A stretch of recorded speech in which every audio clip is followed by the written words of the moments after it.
Hello everyone. Today we are going to learn about that routing concept. On the screen you can see that there are 4 LANs are available and each LAN is directly connected to the router. And so router providing a route towards the destination, and this destination is present in a different network and my source machine is present in a different network. So, and we know that we are having 3 types of routing concept. The first one is the static routing, second is the dynamic, and third one is your default routing. So if we talk about that, the static routing, so static routing is a form of the routing that occurs when a router uses a manual configuration for the routing entry, right? And it is all done by the network administrator. And if we compare this with the dynamic, so dynamic done by the machine only, right? So today we are going to learn about that static routing, how we can implement the static routing on the packet tracer. Okay, so on your screen, you can find out the packet tracer where I'm having 3 different LANs with a different color to differentiate these 3 LAN I have done. So under this LAN number 1, I'm having two PCs and each PC having the IP address. And the network address for this LAN is 1.0, right? And second is your 2.1, 2.2. We are having 2 PCs and the network address for this LAN is 2.0. In the same way, I'm having here the third LAN having 2 PCs and the third LAN again having the PC IP is 3.1, 3.2. But the network address for this third LAN is 3.0. So here I'm having 3 routers with me and these 3 routers having the serial connection. In the previous video, we have already learned that how we can configure the 2 different routers with the 2 different LANs and how we can connect the serial port and how we can connect these 2 routers for the communication. So I have already done here, but let's start with the static routing that we have already discussed.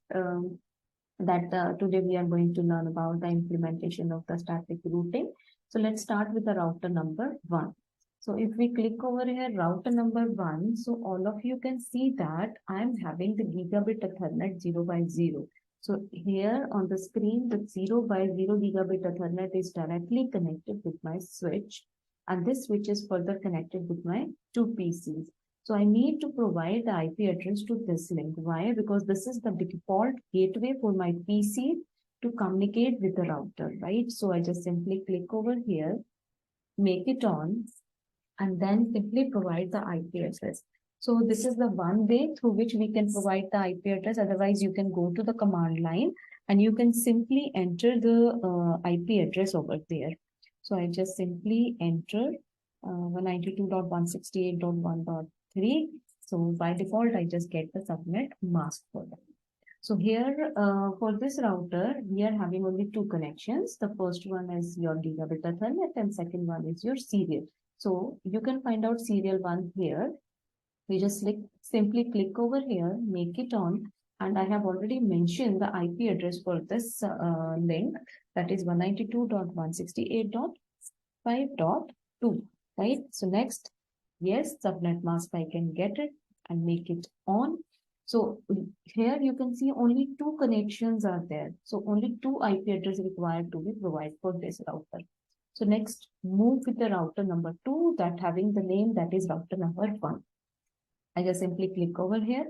So here you can find out there are 3 connections for this, right? The first one is your gigabit 0x0. Second is 3x0. And the next one is 0x3x1.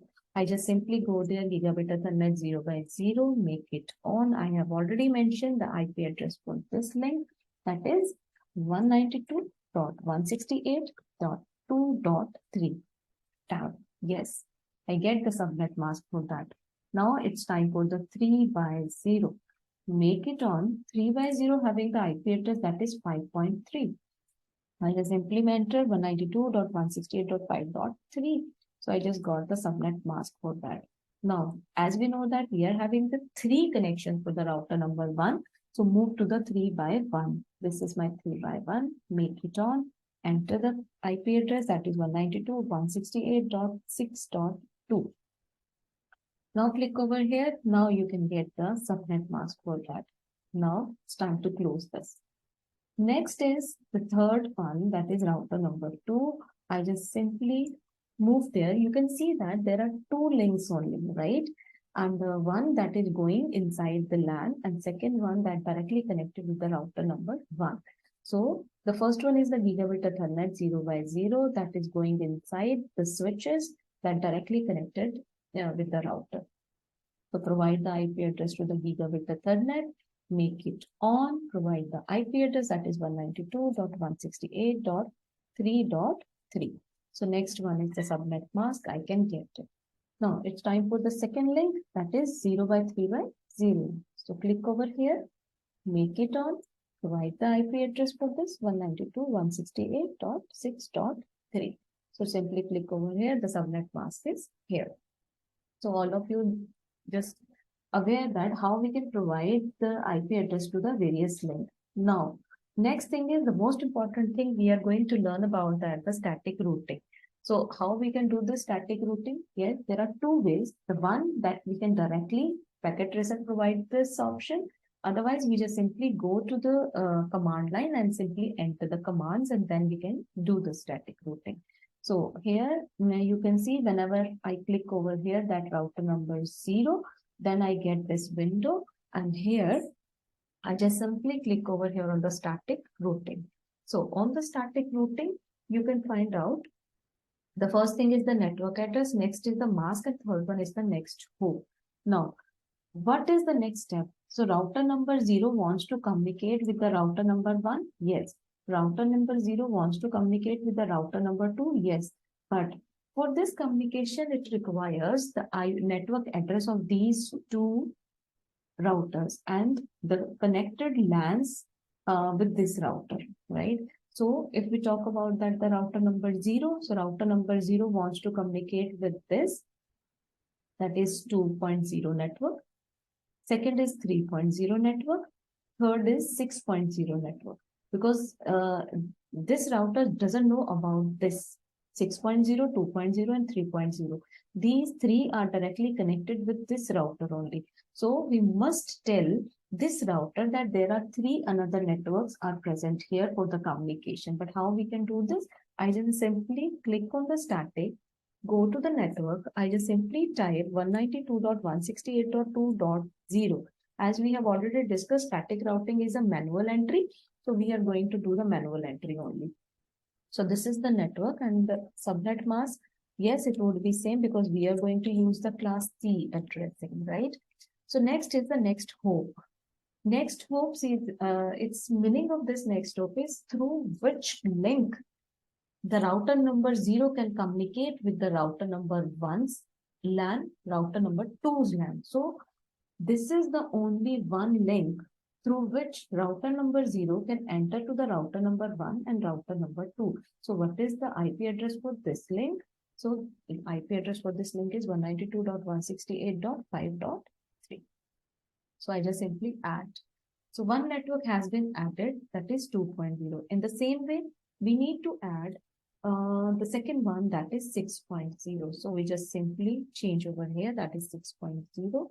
Next is my subnet mask. Next is my next hop. Obviously, it would be same because this is the only path through which this router can come inside this router and communicate with the LAN and the router number 2. So I just simply make it add. So 2 I have entered, 6 I have entered. I need to enter the 3 also. I'm just going to change over here. That is 3, right? So next one is the subnet mask and the yes default gateway would be, the next hop would be same. So simply add. So now you can see that my system, my router number 0 know about the information that is provided by the router number 1 and 2. So I just simply close it. We have done with the routing for the router number 0. So as you can see that the triangles are now in a green color. Now, it's time for the router number 2. So router number 2 again needs to know about that 2.0 network, 5.0 network and the 1.0 network, right? Because this router number 2 is unaware about these three networks. So we simply go to the static, enter that 192.168.2.0. We get the subnet mask would be the same. Next is the next hope. Now, for this router number 2, what would be the next hope? So next hope would be this link, 6.2, which is simply enter 192.168.2. Sorry, 6.2. Yes. So we just simply add. So next one is we need to tell that 450 is also there. So next hope would be the same. I'm going to add it. So 2, it's informed 5, it's informed left with the 1. So we just go with the 1. So simply enter. Now next hope would be the same, right? So in this way, we can just simply add the networks to a particular router. So you can see that there are 3 links are present. Now we close it. Now it's time for the router number 1. You can see that the router number 1 is aware about that 2.0 because it's on a network. Second, it's know about the 6.0. It's directly connected with this link. 5.0, it's directly connected with this link, but the router number 1 is aware about this network, that is 1.0, this network, that is 3.0. So we just simply click over here, go to the static. We just simply enter the 192.168. The first one is 1.0, then 255.255.255.0. Next is my next hope address. So we just simply add 192.168.5.2, through which your router number 1 can communicate with these PCs.